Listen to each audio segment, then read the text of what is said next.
ఈ రోజున అన్నా అన్యాయం జరిగిందన్నా కాపాడండి అన్నా అని నోరెత్తి గొంతెత్తి గగ్గోలు పెడుతున్నా కూడా ఆదుకోవడం అటు ఉంచితే అరెస్టులు చేయించే స్థితిలోకి వెళ్ళిపోయింది.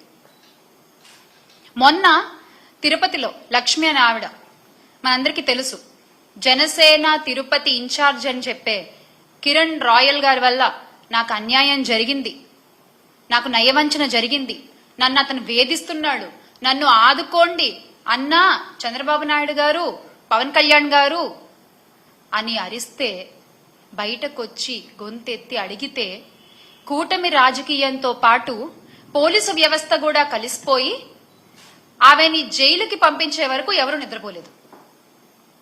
ఆ లక్ష్మి అనే ఆవిడ ఏ రాజకీయ పార్టీకి సంబంధించిన ఆవిడ కాదు. వివాదాలకు దూరంగా ఉంటూ భర్తను పోగొట్టుకుని పిల్లలతో జీవిస్తున్నటువంటి సగటు మహిళ.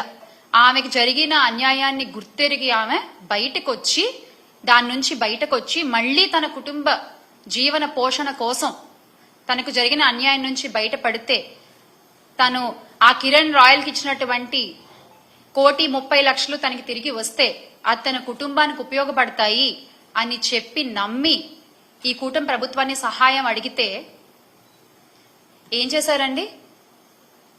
మీరిచ్చిన తీర్పు ఏంటి? ఆవిడ అరెస్ట్.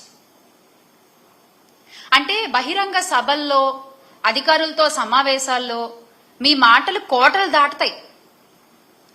మహిళలకి ఏమన్నా అన్యాయం జరిగితే కడుపు రగిలిపోతుంది, కడుపు తరుక్కుపోతుంది. మహిళల safety is my utmost priority అని మాట్లాడినటువంటి గొంతులు ఈ రోజున ఎందుకు ఒక్క మాట కూడా మాట్లాడట్లేదు? మీ పార్టీ నాయకుడేగా. ఎందుకని? అంటే ఇవన్నీ మాటల వరకేనా? చేతల్లో ఇవేం కనబడవా? ఒక ఆవేశం, అదంతా ఏమైపోయింది? ఈ రోజున ఆవేశం అంతా ఏమైపోయింది? లేకపోతే ఏమన్నా డ్యూటీ దిగారా? చెప్పండి. జస్ట్ అంటే ఏమైనా గ్యాప్ తీసుకున్నారా? మళ్ళీ మీరు డ్యూటీ ఎక్కాక ఇవన్నీ చూస్తారా? రాజకీయ ముసుగులో ఒక మహిళను వంచి మోసం చేసి, అంటే ఎంత సిగ్గు విడిచి ఆమె బయటకు వచ్చి ఇదంతా జరిగిందంతా చెప్పి 30 సవర్ల బంగారం తీసుకున్నాడు, మా అధికారి వస్తున్నాడు, 1,30,00,000 నాకు కావాలి అంటే అత్తగారి నుంచి వచ్చిన ధనాన్ని, నగదుని, బంగారాన్ని ఆ లక్ష్మి అనే ఆవిడ ఆయనకి ఇస్తే ఆయన ఈ రోజున మాట్లాడే మాటలేంటి? తిరిగి అడుగుతున్నందుకు గొంతు పిసికి చంపేస్తా, నీ పిల్లలు పెద్దవాళ్ళు అయ్యారని ధైర్యంతో మాట్లాడుతున్నావా, వాళ్ళ కాళ్ళు విరిచేస్తా, ఏ పోలీసు వస్తాడు, ఎవరు చూసుకుంటారు అని చెప్పి మాట్లాడే మాటలా?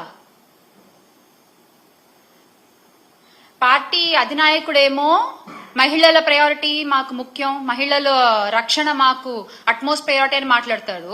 కానీ ఆ పార్టీలో ఉండేటువంటి నాయకులు మాత్రం చేసే పనులేమో ఇవి. అంటే ఈ ఆధారాలన్నీ పట్టుకుని ఆ సగటు మహిళ పోలీస్ స్టేషన్ కి వెళ్లి ఫిర్యాదు చేద్దాం అనుకుంటే కనీసం కంప్లైంట్ కూడా తీసుకోరా అండి పోలీసులు? ఇదేం అన్యాయం అసలు?